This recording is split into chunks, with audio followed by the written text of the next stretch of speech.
যুদ্ধ চলেছে মানুষে কুকুরে, কলাপাতায় দাফন হয়েছে মৃতদেহ। লজ্জা নিবারণে বাসন্তীর গায়ের চালের লজ্জা থেকে আজও মুক্তি মেলেনি আমাদের।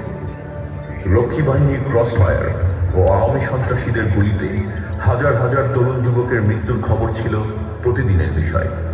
আর অন্যদিকে নির্বিচার সম্পত্তি দখল, প্রভাবশালীদের ব্যাংক ডাকাতি, সোনার মুকুটে জাতীয় রাজপুত্রদের বর্ণাঢ্য বিয়ের অনুষ্ঠানের সাক্ষী হতে হয়েছে অসহায় দেশবাসীকে।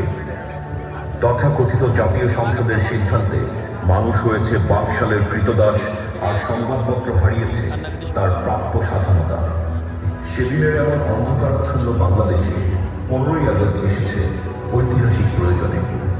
ঘটনাবহুল আগস্টের পর নৈরাজ্যের প্রান্ত সীমানায় পৌঁছে যাওয়া দিশাহীন দিকহারা বাংলাদেশের প্রয়োজন ছিল এমন এক নেতার, যিনি এই অন্ধকার অনিশ্চিত বাংলাদেশকে দিতে পারেন প্রকৃত দিশা, আশ্বস্ত করতে পারেন হতাশ জাতিকে, দেখাতে পারেন সম্ভাবনার স্বপ্ন।